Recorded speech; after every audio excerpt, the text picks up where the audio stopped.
Jesse Weaver expected to check on his girlfriend and their medically fragile baby. That was it. A quick walk to the neighboring trailer. A few minutes inside. Make sure everyone was okay. Instead, he found a damaged front door, blood in the hallway, and his 11-month-old daughter crying alone in her crib. It was August 15th, 2006, just outside Canyon City in Fremont County, Colorado. Jesse's girlfriend, 17-year-old Candace Hilts, lived in the trailer with her mother, Dolores, and Jesse and Candace's daughter, Paige. That afternoon, Dolores had gone out to run errands. She had not expected to be away long, but leaving the house was never simple. Paige had been born with hydrocephalus, a condition in which excess fluid builds up in and around the brain. It can cause pressure, developmental delays, and a long list of serious medical complications. For Candace and her family, it meant that Paige needed almost constant attention. When Paige was born, doctors gave the family a devastating prognosis. They believed she might survive only a few hours, perhaps a few days. But Paige kept going. Hours became days. Days became weeks. By August 2006, she was 11 months old. Her medical problems had not disappeared, and the uncertainty never went away. The family simply learned how to build their lives around her needs. Candace was especially careful. She treated every day with Paige as something borrowed because no one could promise how much time they had. She rarely let the baby out of her sight. Even if Candace needed to shower or use the bathroom, she wanted another person nearby to watch Paige. Dolores knew her daughter was capable of caring for the baby. That was not the issue. She also knew how exhausting that responsibility could be, especially for a teenager. So while Dolores was out, she called Jesse and asked him to check on them. Jesse headed over immediately. Then he reached the front of the trailer and stopped. The door was open. Worse, it appeared to have been forced or damaged. Something had happened there. Think about the decision he had to make in that moment. He did not know whether someone was still inside. He did not know whether Candace was hurt. But his girlfriend and his daughter were supposed to be in that house, so standing outside was not an option. He went in. Almost immediately, he saw blood. It appeared to form a trail through the trailer, leading down the hallway toward Candace's bedroom. Jesse called for her as he moved through the house. No answer. When he entered the bedroom, Candace was nowhere in sight. Paige, however, was still in her crib. She was alive, physically unharmed, and crying. It looked as though she had been alone for some time. That detail mattered. Candace did not leave Paige by herself. Not casually. Not to step outside for a few minutes. Not with Paige's health as fragile as it was. The empty room might have suggested that Candace had gone somewhere. The baby in the crib said otherwise. Something had taken Candace away from her daughter. Jesse lifted Paige out of the crib and continued calling Candace's name, but the trailer remained silent. He had already seen the broken door and the blood. He had no idea who had entered the home or whether that person might still be nearby. So he carried Paige outside and got her to safety. Then he called Dolores. He told her the house appeared to have been broken into. There was blood inside. Paige was alive, but he could not find Candace. Dolores rushed home and walked into the same scene. But where Jesse had encountered pure confusion, Dolores began registering individual details. She was the mother of 7 children. She knew that trailer. She knew where things belonged, what normally sat in each room, and what should not have been there. Near the fireplace, she saw a shell casing.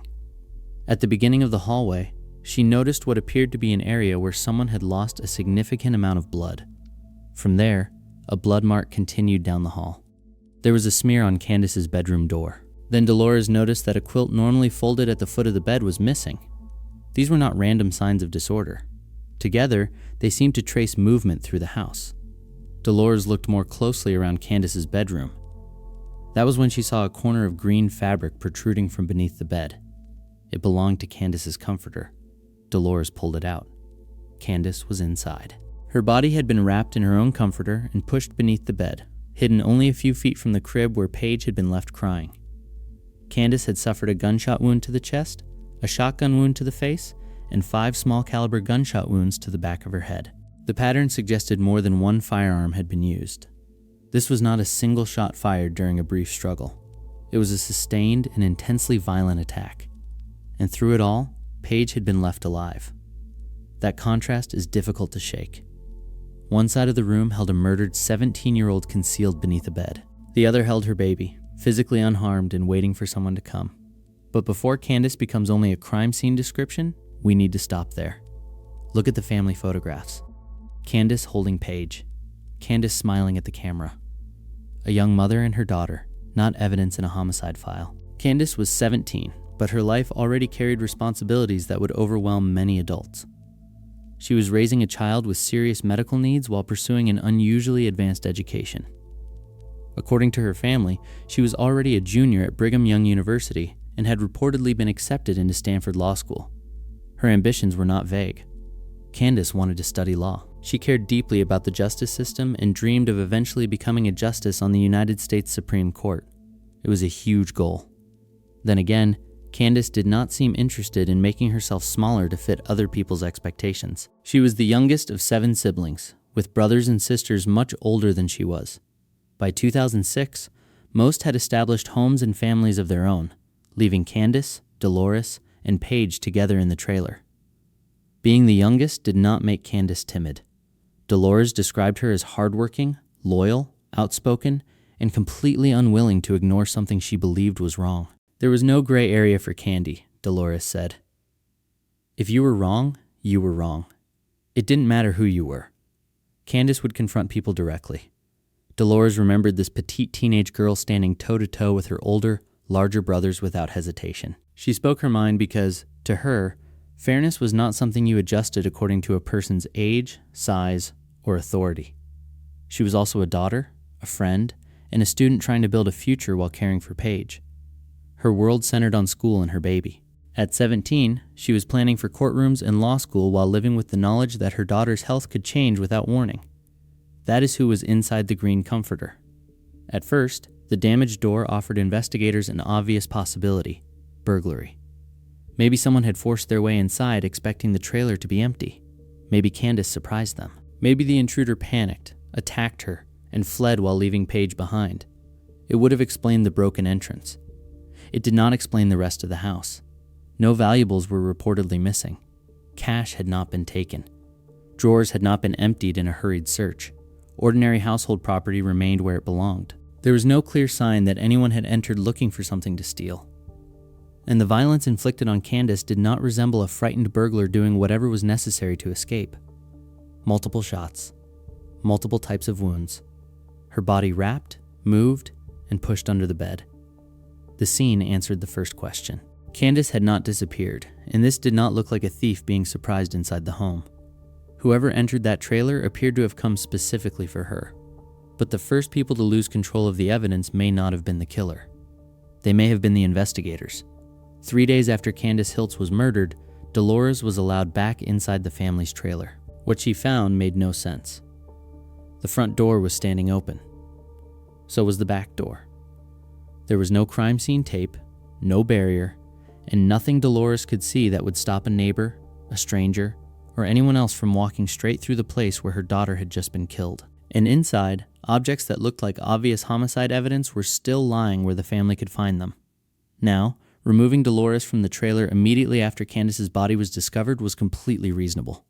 That is what investigators are supposed to do. A homicide scene has to be controlled before people accidentally move something, step in blood, leave fingerprints, or carry hairs and fibers from one room into another.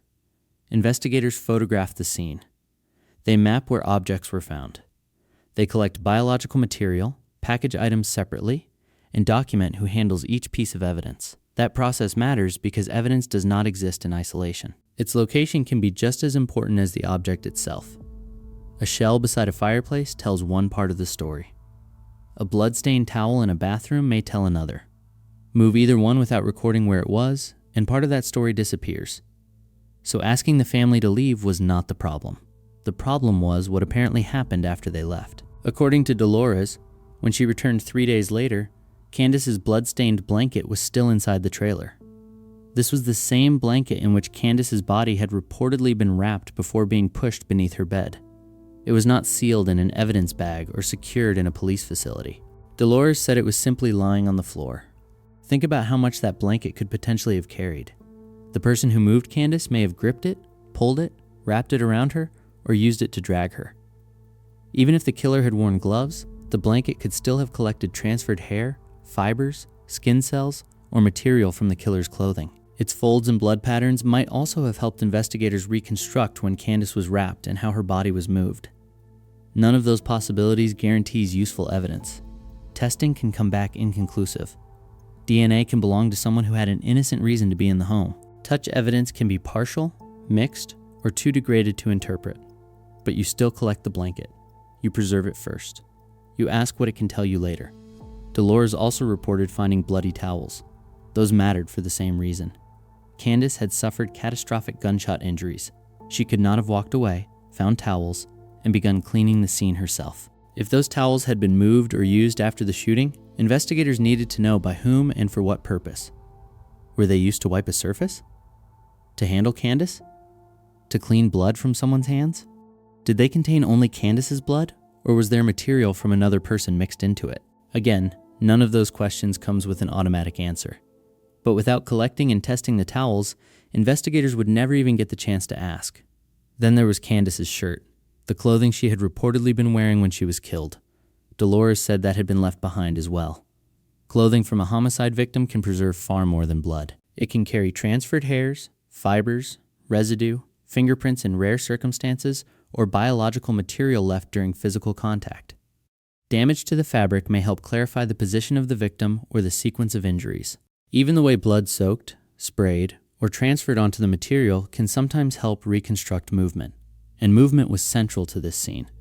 Jesse had seen blood leading through the trailer toward Candace's bedroom. Dolores described what appeared to be a major area of blood loss near the beginning of the hallway, followed by a mark extending down it, a smear on the bedroom door, and finally Candace beneath the bed. That suggested the attack and the place where her body was found may not have been the same location. If Candace was carried or dragged from the living area toward the bedroom, the killer almost certainly had to interact with something along that route. Her body, her clothing, the blanket, the bedroom door, or nearby walls and flooring. Every contact created a possible transfer. Every surface was another opportunity to recover something, or to lose it forever. And then Dolores found what may have been the most baffling omission of all. She said shotgun shells were still lying near the fireplace. One more was reportedly found inside Paige's crib. Paige had been in that crib when Jesse entered the trailer.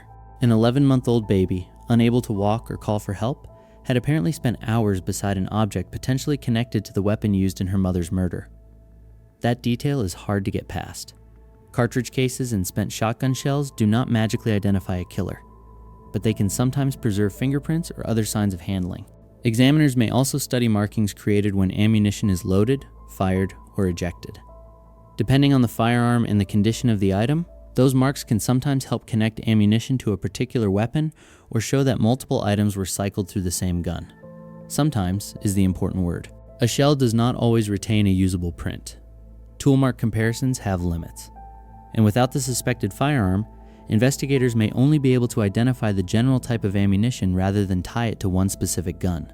Still, shells found inside a murder scene, especially one reportedly lying in a baby's crib, are not background clutter. They are the kind of objects investigators would normally document exactly where they were found and preserve for testing. Dolores later claimed that authorities had collected only about 15 items, most of which fit inside 2 envelopes, along with a piece of wall paneling and a section of carpet.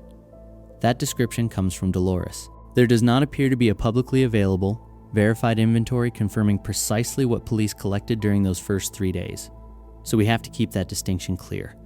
But whatever had already been removed, Dolores believed too much remained. One of Candace's older brothers, Jonathan, was in college at the time and happened to be taking a forensics class. Faced with items they believed investigators had abandoned, he and Dolores tried to preserve them themselves. That is an extraordinary position for a victim's family to be placed in. They were grieving. They were not a trained crime scene unit, and yet they felt they had to become the last line between potentially important evidence and its complete loss. They put on rubber gloves. They photographed the objects before handling them. They labeled what they found and placed the items into evidence bags as carefully as they could. They understood the risk of contamination. They also understood that the scene was already compromised. Jesse had entered while searching for Candace and rescuing Paige. Dolores had entered and discovered her daughter. Investigators had moved through the trailer during the next 3 days, and if both doors were truly left standing open, there was no reliable way for the family to know whether anyone else had gone inside. Maybe nobody had. But that is the point of securing a homicide scene. Investigators should not have to rely on maybe. Once an uncontrolled person enters, steps on a surface, touches a door, or moves an object, it becomes harder to separate evidence from contamination. You cannot rewind the room to the moment the killer left. You cannot restore the original position of an item after that position has gone undocumented. Dolores and Jonathan could package what remained. They could not recreate the scene they believed police had failed to preserve. Still, they tried to put the material back into official hands. They took what they had collected to the sheriff's office. Dolores specifically asked to speak with Deputy Robert Dodd, who was closely involved in Candace's investigation. She wanted an explanation. Why had these objects been left inside? Why had the family been told it could return if apparent evidence was still scattered through the trailer? According to Dolores, someone at the front desk went into the back, returned, and told her that Dodd would not meet with her because he was busy. Another officer came out instead. Dolores tried to explain what she and Jonathan had found. This was not a mother demanding secret information from an active investigation. She had arrived carrying physical material from the place where her daughter had been murdered. And according to her account, the response was that the department was not interested in taking it.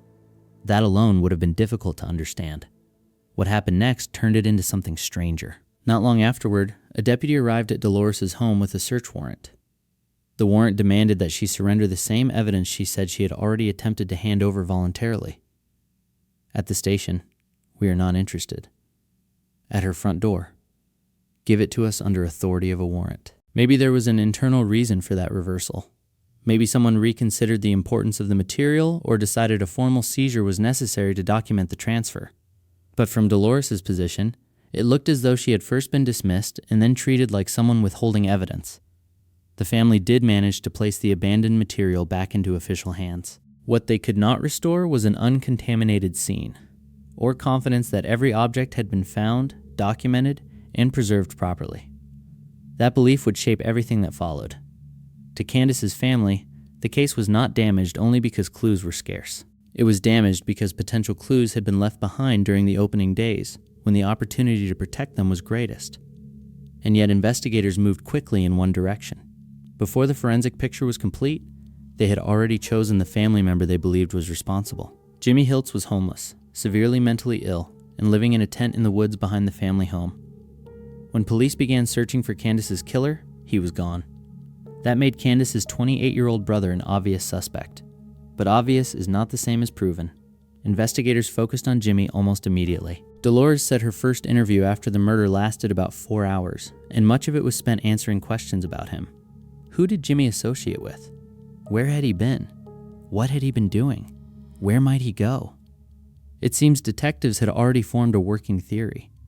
To understand why, you have to understand the condition Jimmy was in before Candace died. His mental health had deteriorated for years.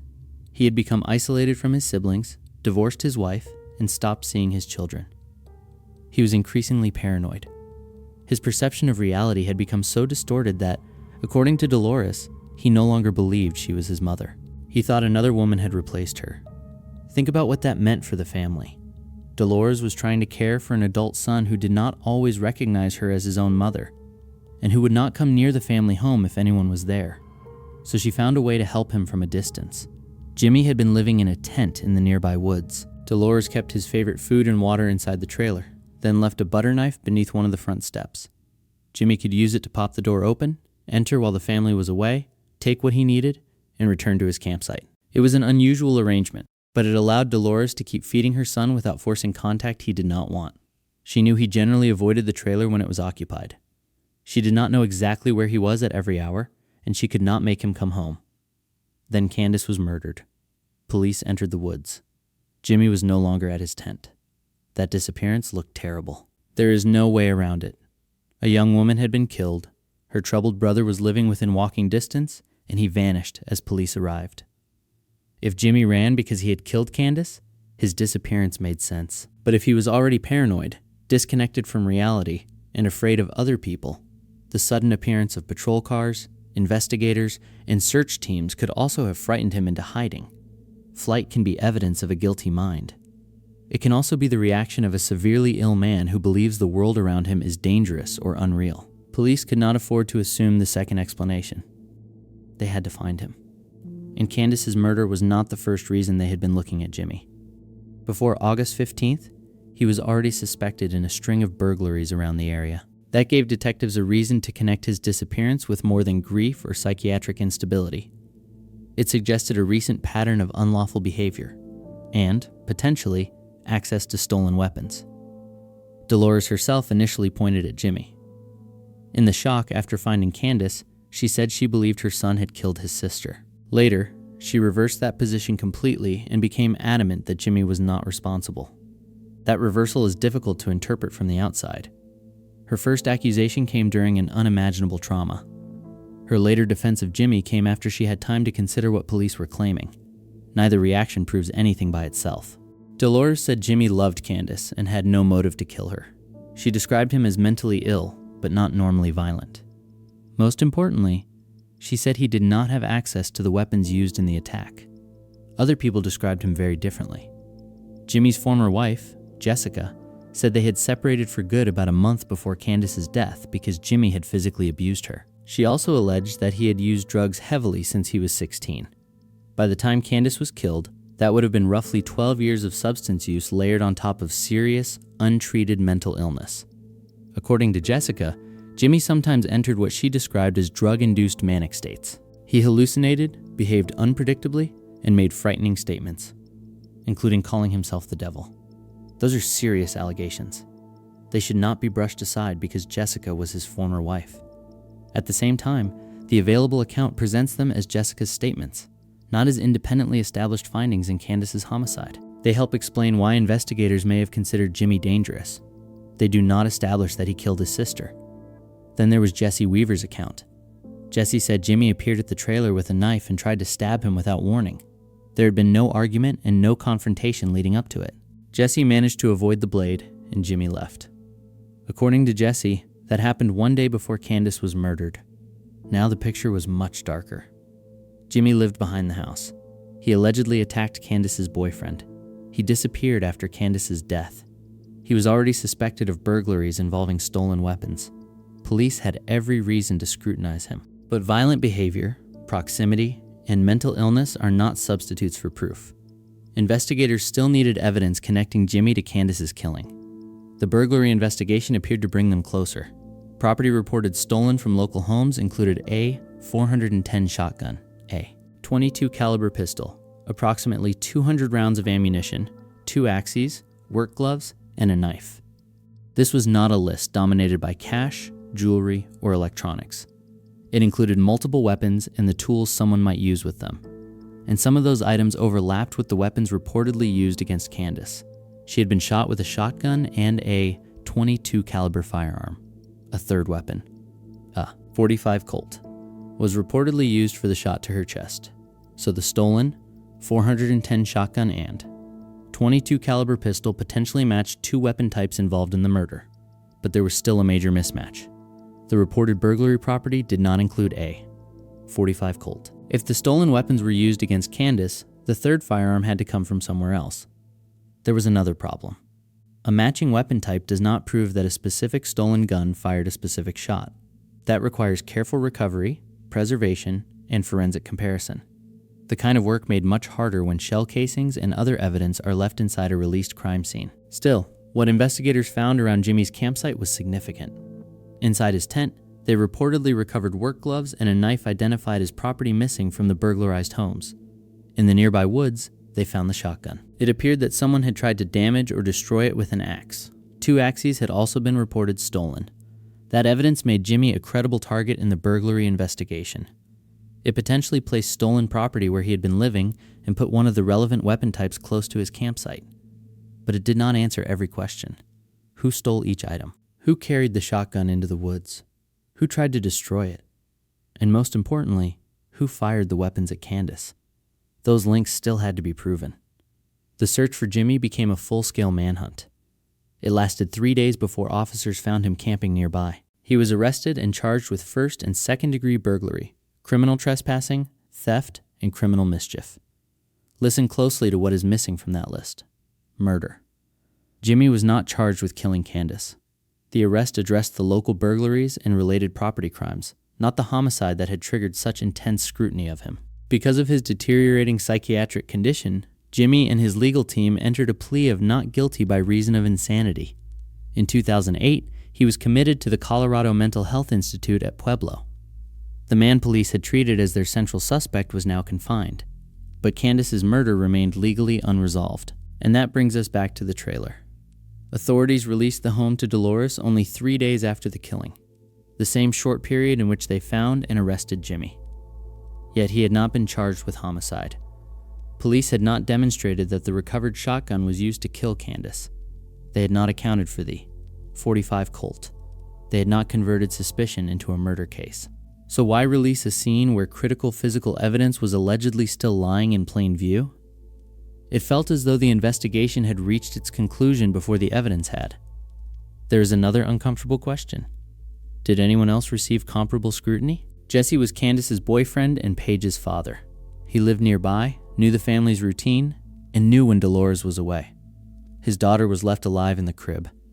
In intimate partner homicides, those facts would normally deserve careful examination. But the available material does not establish that Jesse was treated as a serious suspect. There is no public evidence tying him to the killing, and nothing here proves that police ignored a viable case against him. What it shows is that the documented focus settled overwhelmingly on Jimmy. Police had valid reasons to investigate Candace's brother. Evidence connected him to at least some property from the suspected burglaries, and his behavior before and after the murder raised urgent questions. But they never turned those questions into a murder charge. With Jimmy confined and no second suspect publicly developed, Candace's homicide went cold. Then Dolores pointed investigators back to an encounter 5 days before the murder, and to the deputy who had refused to face her afterward. On August 10th, 2006, Deputy Robert Dodd came to the Hilts trailer looking for Jimmy. According to Dolores, Candace challenged him and threatened to expose conduct she believed she had witnessed around town. That confrontation would become the foundation of a much darker theory, but we need to draw a hard line here. The account comes from Dolores and later media reports. The available material does not independently prove the conversation happened exactly as she described it. It does not prove that Dodd was accepting payments, working with drug dealers, or involved in Candace's death. What it does show is how Dolores came to believe that investigators had focused on Jimmy for reasons that went beyond the evidence. At the time, Jimmy was already under investigation for burglary and trespassing. Dodd had a legitimate reason to look for him. The problem, according to Dolores, was how he handled the visit. She told Dodd that Jimmy did not live in the trailer. That was true in the ordinary sense. Jimmy had separated himself from the family and was camping in the woods nearby. Dolores sometimes left food and water where he could retrieve them, but she did not control his movements. She could not tell a deputy where Jimmy was at any particular moment because she often did not know. If Dodd wanted to find him, she said, he would have to check the woods. Dolores claimed Dodd did not accept that answer easily. He continued questioning her, and she felt his manner became aggressive. Candace was home. And if you understand anything about Candace by this point, you know why that mattered. She was direct, protective, unimpressed by titles. Dolores had said there was no gray area for her daughter. If Candace thought something was wrong, she said so. It did not matter if she was confronting one of her much older brothers or a deputy standing inside the family home. Candace believed Dodd was disrespecting her mother. So she stepped into the conversation and told him he was not going to speak to Dolores that way. Think about the dynamic for a second. Candace was 17, small in stature, and standing up to an armed law enforcement officer who had come looking for her troubled older brother. A lot of teenagers would have gone silent. Candace apparently did the opposite. According to Dolores, Dodd told Candace to calm down and let the adults speak. If she did not, he allegedly warned he would arrest her. Candace responded by extending her wrists. "Go ahead," she reportedly told him. "Arrest me." That alone fits the person her family described. Stubborn, fearless, and willing to force a confrontation when she believed someone was abusing authority. But Dolores said Candace did not stop there. She allegedly warned Dodd that if he arrested her, she would tell people she had seen him around town collecting suspicious envelopes from local drug dealers. That is an extraordinary allegation. And extraordinary allegations need evidence. The available accounts do not establish what Candace actually saw. They do not identify the people supposedly handing over the envelopes, what was inside them, or whether any exchange was connected to illegal activity. There is no presented recording of the confrontation, No independent witness account confirming the exact language, and no documentation proving that Dodd was receiving payments. So we cannot turn Dolores' allegation into fact. According to her, however, Dodd did not arrest Candace. He did not continue arguing. He left the trailer. At the time, that may have seemed like the end of an unpleasant visit. After Candace was killed 5 days later, Dolores saw it differently. To her, the encounter supplied something Jimmy's suspected involvement did not fully explain. A possible motive for someone inside law enforcement to want Candace silent. But a possible motive built from one person's recollection is not proof. And the more Dolores tried to connect the events surrounding her daughter's death, the harder it became to separate meaningful patterns from the patterns grief can create. Then Candace's dog disappeared. His name was Jax, and although he belonged to the household, he was especially close to Candace. He vanished sometime after the reported confrontation with Dodd and before Candace was murdered. At first, there were ordinary explanations. The family lived near the woods. Jax could have wandered away. He could have encountered a wild animal. Those possibilities were painful, but they made sense. Then investigators searching the area after Candace's death found him. Jax had been shot with a .22 caliber weapon. His remains were discovered in the woods, not far from the area where Jimmy had been camping. And that creates a straightforward inference. Jimmy was living nearby. Evidence connected to local burglaries was found around his camp. He had vanished after Candace's murder. Now Candace's dog had been found shot close to the same area. The caliber mattered too, because 5 of the shots fired into Candace came from a .22 caliber pistol. None of that proves the same gun was used. It does not prove Jimmy killed Jax. But if investigators already believed Jimmy was responsible for the burglaries and suspected him of killing his sister, the dog's location appeared to reinforce their theory. Dolores saw the same facts and reached the opposite conclusion. She believed someone had deliberately removed Jax before entering the trailer. A dog could bark, resist, or alert the neighbors. If someone was planning to enter the home and attack Candace, getting rid of him would make that easier. And if Jax's remains were then left near Jimmy's camp, Dolores argued, his death could serve a second purpose. It would place another violent act beside the person investigators were already prepared to blame. That became part of her larger theory. The confrontation with Dodd supplied a motive. Jax's disappearance suggested preparation. His body near Jimmy's camp pointed suspicion toward her son. The mishandled crime scene then prevented physical evidence from clearly confirming or destroying either version. It is a coherent theory. That does not make it a proven one. No evidence presented in the available material establishes who killed Jax. Nothing independently demonstrates that his death was part of a coordinated plan to frame Jimmy. And while the caliber creates an unsettling parallel, a .22 is not a unique weapon. Without a confirmed ballistic match, the connection remains circumstantial. So we come back to the question sitting underneath this entire case. Was Jimmy the obvious suspect because the evidence led investigators to him? Or did every new discovery seem to point toward him because investigators had already decided where they wanted the story to end? Dolores' defense of Jimmy can be read in 2 completely different ways. The first is painful but simple. She had lost one child to murder and could not accept that another child might have caused it. Jimmy was severely mentally ill. He was isolated, paranoid, and accused of frightening behavior. Accepting that he had killed Candace would mean carrying both losses at once, a murdered daughter and a son responsible for it. Maybe Dolores initially blamed him in shock, then retreated because the reality was too much. But there is another reading. Maybe she changed her mind because she saw genuine irregularities. Investigators left critical items inside an unsecured home. Evidence had to be collected by the victim's own family. Jimmy was treated as the central suspect, yet he was never charged with Candace's murder. And the deputy Dolores associated with that early confrontation reportedly refused to speak with her when she brought evidence to the station. A grieving mother can be wrong about her son and right about a failed investigation. Those 2 things are not mutually exclusive. That is what makes this case so difficult. The mistakes do not prove a conspiracy, but they also make it harder to trust the conclusions reached by the people who made them.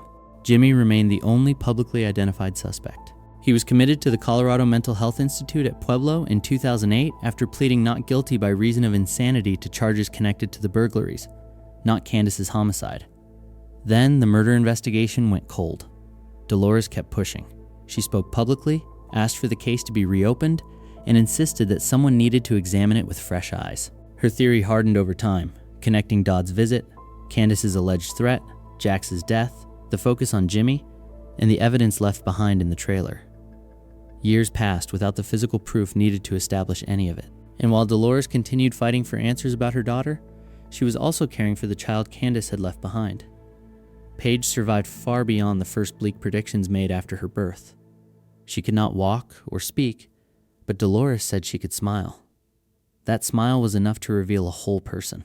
A child who had endured surgeries, complications, and limitations from the beginning, but who was still here. For Dolores, Paige was also a living connection to Candace, the baby her daughter had protected and loved through every uncertain day. On Thanksgiving Day in 2012, Paige died at 7 years old. Dolores had now lost her daughter and her granddaughter. She took some comfort in believing they were together again. But Paige's death did not answer who had killed Candace. It did not resolve whether Jimmy had suffered a catastrophic break or whether the failures surrounding the investigation concealed something else. For years, Dolores had only a theory: a confrontation, a dead dog, a convenient suspect, and a crime scene handled so badly that certainty may have disappeared with the evidence. Then a stranger opened a $50 storage unit and found the kind of material that should never have been in private hands. The unit looked ordinary at first. Old furniture, children's toys, boxes stacked around years of accumulated clutter. Then Rick Ratzlaff began finding police equipment. And then he found blood. It was December 17th, 2016, more than 10 years after Candace Hilts was murdered. By then, her case had gone cold. Jimmy Hilts had never been charged with killing his sister. Dolores continued to insist that investigators had mishandled the case, and that Deputy Robert Dodd might have been hiding something. But those remained allegations from a grieving mother. Then a stranger paid $50 for an abandoned storage locker. If you have ever watched one of those storage auction shows, you know the basic setup. When someone stops paying rent on a unit, the contents can eventually be sold at auction. The buyer pays for the locker as it stands. Whatever is inside comes with it. Sometimes that means valuable antiques or collectibles. More often, it means worn furniture, old clothes, and boxes no one has opened in years. The buyer takes the gamble, clears the unit, and hopes something inside is worth more than the winning bid.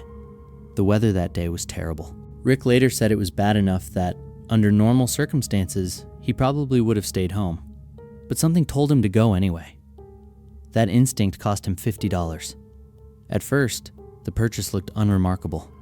Furniture, toys, household debris. Nothing suggesting that the locker was connected to an unsolved murder, or even to law enforcement. But as Rick worked his way deeper into the unit, the contents changed. He found roughly 15 red and blue emergency lights taken from old police vehicles. There were police uniforms, boxes of court documents, and a law enforcement name tag. Strange things to find in a storage unit, yes, but not automatically sinister. A retired officer might keep old equipment. A collector might buy police memorabilia. Court records could have been improperly retained without being connected to anything violent. Then Rick found a rope that appeared to have blood on it. Nearby was an axe. There was also a shell casing. And inside a manila envelope marked as evidence, Rick found blood-stained socks. That was the moment this stopped looking like a collection of old police souvenirs. Rick had no way to know whose blood he was looking at, what investigation the items came from, or whether they had any connection to Candace. But he understood the narrow point that mattered. Objects marked and packaged as evidence were sitting inside a privately rented locker. Then he read the name on the police tag, Deputy Dodd. The delinquent unit had belonged to Robert Dodd, the same Fremont County deputy who had worked Candace Hilts' case, the same deputy Dolores said had confronted Candace 5 days before her murder, and the same man Dolores had tried to question after finding evidence left inside her home. Rick described the discovery in the order it unfolded. First the rope, then the envelope, then the items that made the implications impossible to ignore. First I saw rope and nothing real important, and then when I opened up one and looked in it and I saw the bloody socks, I knew it was bad then. And then I got a real eerie feeling, then I found the axe, and then it started getting more serious with the shell casing, and I knew it wasn't. I went up there and I had my ex-wife record in there, and just the panic he had, he was sweating pretty hard and nervous. Deer in the headlight look. but at the same time trying to butter me up. I just went along with it. Oh man, this is odd. Rick's being real cooperative. He said we could take that and look at all this stuff. I don't know if we sit here and do it up here right now, how you want to go about it. They're not supposed to take evidence home. It's not right. You're not even a cop, and that was kind of discerning. Well, could I ask you this? It's here. Okay, if you give me a truce here for your other complaints against us, would you be willing to let us go through it all? Yeah. They stepped outside to talk about what they would do, how they would handle this. And they were out there a little bit, came back in and said, what we're going to do is call CBI, and I want you to leave this locker open. Just close the door, don't lock it. And I will post an officer here to watch it until CBI can come and pick up all the evidence. Let us get our head together, because it's kind of yeah. So thanks for giving us the time. So we drove away, and about 10 minutes later he had called, and he wanted to know the code to the gate to get out. You got a key and a code. So I was like, well, that's weird. I gave him the code, and he's like, okay, thanks, and hung up. I told my ex-wife, I said, they didn't have an officer there, and they didn't have CBI come that quick from Pueblo. He went in there and took everything, I told her. So we immediately drove right back up there, and we went in the gate. I went to the unit. I opened up the door, and everything was turned upside down in there, and the evidence was gone. Briefly looked at the items that remained in the storage unit, and I immediately contacted the Colorado Bureau of Investigations regarding the matter. With their consultation and cooperation, they asked myself and Captain Worley to catalog and to photograph the items that were in the unit, and to collect them and secure them and bring them to the sheriff's office to place in our evidence lockers. On January 3rd, they agreed and sent 2 agents to meet me here at the sheriff's office, and I turned the entire matter over to the Colorado Bureau of Investigations for further investigation. As a result of that investigation, we have placed Lieutenant Robert Dodd with the Fremont County Sheriff's Office on routine administrative leave pending the outcome of that investigation. And because it's active, as you all understand, until they're able to complete their investigation, we will not be releasing any further information until they've had a chance to do that. Yeah, he called me and, said that I heard you got a unit with things in it, evidence, and I said, yeah. I kind of explained a few items to him, and he said it was a case that he knew, and that my life could be in danger, kind of made it like a threat that I needed to give him everything in there that pertained to the murder case. After Robert Dodd left Colorado, a landfill employee traced discarded police material to a dumpster associated with Dodd's residence. There were names on the tapes, case documents, a computer, material that appeared to belong to the Fremont County Sheriff's Office. And that changed the scale of the problem. This was no longer only about what Dodd might have taken from Candace Hilts' investigation. It raised the possibility that evidence from multiple cases had been removed from official custody, kept in private spaces, and then thrown away. But before anyone found those items in the landfill, Dodd was already facing scrutiny over the storage unit. In April 2017, roughly 4 months after Rick Ratzlaff bought that abandoned unit for $50, Dodd retired from the Fremont County Sheriff's Office. 1 month later, he and his family moved out of Colorado and relocated to Texas. A retirement followed by a move is not proof of anything by itself. People retire. Families relocate. Timing can look suspicious without actually establishing guilt. But in this case, the timing mattered because investigators were already examining why police evidence had been sitting inside Dodd's privately rented storage locker, and what happened after he learned that the unit had been sold. On May 4th, 2017, authorities charged Dodd with 2 counts of second-degree official misconduct and 1 count of abuse of public records. The public records allegation was tied directly to Candace's case. Prosecutors accused Dodd of altering her case file after learning that Rick had purchased the storage unit. Think about what that means. Candace had been dead for more than 10 years. No one had been charged with killing her. Her family had spent that entire decade asking whether evidence had been ignored, lost, contaminated, or deliberately hidden. Then the deputy who had worked the investigation was accused of changing the official file after evidence connected to him surfaced outside police custody. That charge did not say Dodd murdered Candace. It did not prove Dolores' theory that a deputy had framed Jimmy. But it did establish that the questions surrounding Dodd were serious enough to move beyond rumor and into a criminal courtroom. Then, less than 2 weeks after the charges were filed, the story widened again. On May 17th, an employee at Phantom Landfill in Penrose contacted Rick. He had seen Rick speaking on television about the storage unit and the evidence found inside it. Now, he believed he had discovered something Rick needed to see, something urgent. Rick went to the landfill with reporters. There, they were shown piles of material that appeared to have come from police investigations. This was not one stray report or an old uniform that could have been mistaken for a personal keepsake. There was criminal case paperwork, a computer, a VHS recording connected to an assault interrogation, a box marked FCSO, Fremont County Sheriff's Office, and there was reportedly evidence associated with more than one investigation. The material had been traced to a single dumpster. According to the landfill's general manager, that dumpster was associated with Robert Dodd's residence. The news coverage focused on one detail that was difficult to explain away. Victim names reportedly appeared on the discarded tapes and documents. These were not anonymous office supplies. They appeared to contain information tied to real people and real cases. The report put the question plainly.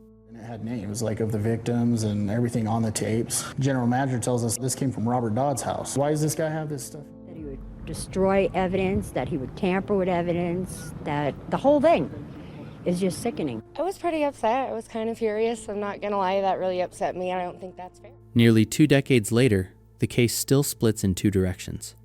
One path leads to Jimmy Hilts and the weapons found near his tent. The other leads to Robert Dodd and evidence found where no deputy had any right to keep it. Both paths contain facts that are difficult to ignore. Both also contain gaps large enough to change the entire meaning of the case. Start with Jimmy. He was living in the woods near the Hilts trailer. He had severe, untreated mental illness. His former wife, Jessica, described alleged physical abuse, drug use, hallucinations, and episodes of frightening behavior. Jesse Weaver said Jimmy tried to stab him one day before Candace was killed. Then, after the murder, Jimmy disappeared. Investigators already suspected him in several local burglaries. Among the property reported stolen were work gloves, a knife, 2 axes, a .410 shotgun, a .22 caliber pistol, and roughly 200 rounds of ammunition. When investigators searched Jimmy's tent, they reportedly found stolen gloves and a stolen knife. A shotgun was discovered in the nearby woods. Someone appeared to have tried to destroy it with an axe. That is not a minor collection of coincidences. Jimmy was close to the scene. He allegedly had been violent. He vanished at the worst possible moment. Stolen property was found where he had been living, and a damaged firearm was recovered nearby. Then there was Candace's dog, Jax. He had been shot with a .22 caliber weapon and found near Jimmy's campsite. Put all of that together, and it is easy to understand why investigators focused on Jimmy. But understanding why he became a suspect is not the same as proving he killed Candace. Jimmy was arrested on burglary, trespassing, theft, and criminal mischief charges. He was not charged with homicide. Because of his deteriorating mental condition, he and his attorneys entered a plea of not guilty by reason of insanity. In 2008, he was committed to the Colorado Mental Health Institute at Pueblo, and that was where the case effectively stopped. No publicly established motive explained why Jimmy would kill his younger sister with such extreme violence. Dolores disputed that he had access to all 3 firearms used in the attack: the .410 shotgun and .22 caliber pistol may have resembled weapons stolen in the burglaries, but the .45 Colt used to shoot Candace in the chest was not among the reported stolen property. Where did that gun come from? And even if Jimmy possessed the shotgun found near his camp, was it forensically connected to Candace's murder? The surviving public account does not give us a complete ballistic chain tying each weapon to him. That missing clarity matters because Candace was attacked with 3 different firearms. Think about the logistics. Did one attacker arrive carrying all three? Did the killer have access to a collection of weapons? Were multiple people involved? Or did a single person switch guns deliberately, perhaps to create confusion about what had happened and who was responsible? Multiple weapons can suggest preparation. They can suggest access. They can even raise the possibility of more than one participant. What they cannot do by themselves is identify the attacker. The number of shots and the decision to use 3 guns also suggest that this was not a random burglary interrupted by accident. Nothing valuable appeared to have been taken. The violence was directed at Candace. It felt personal. But personal is not a name. It is not a fingerprint. It is not a ballistic match. And much of the physical evidence that might have answered those questions was compromised almost immediately. The trailer was left unsecured. Casings remained inside. Blood-stained items were not initially collected. The family disputed the official inventory of what investigators had taken. Years later, police materials surfaced in Dodd's private storage unit, records had been altered, and files from multiple cases were found discarded. That brings us to the second path. According to Dolores, Dodd had confronted the family 5 days before the murder while looking for Jimmy.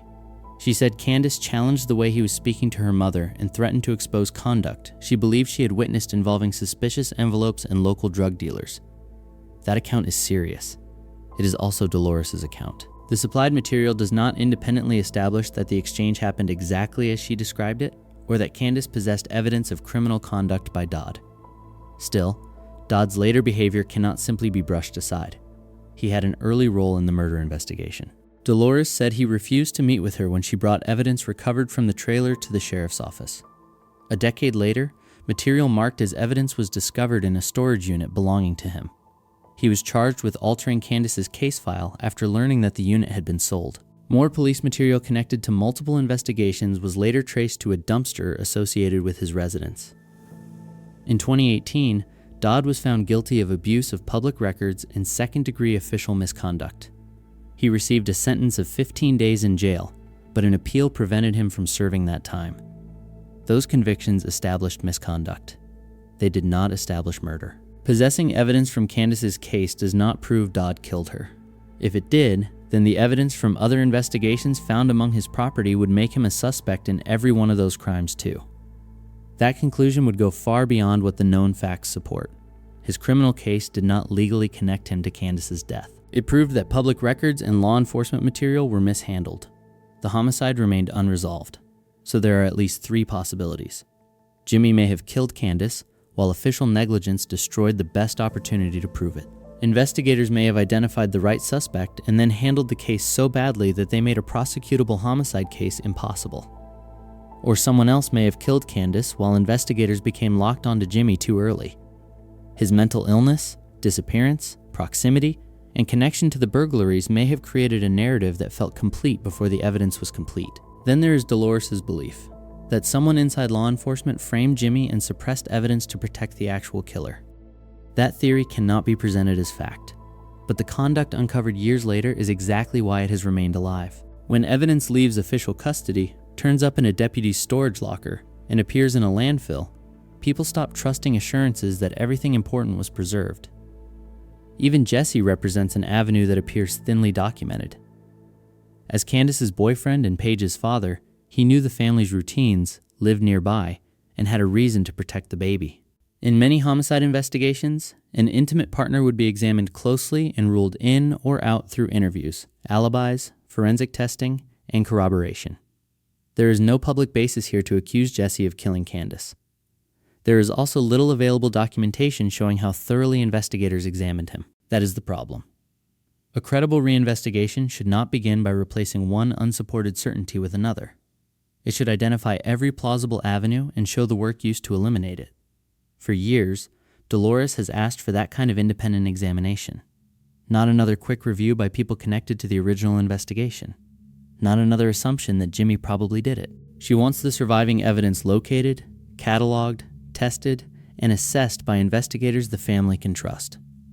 The family's position is simple. They have suffered enough, Candace deserves justice, and evidence from a murder investigation is not supposed to go home with a deputy. Our family has suffered enough, We deserve justice, and above anything, Candy deserves justice. They're not supposed to take evidence on. Something's not right.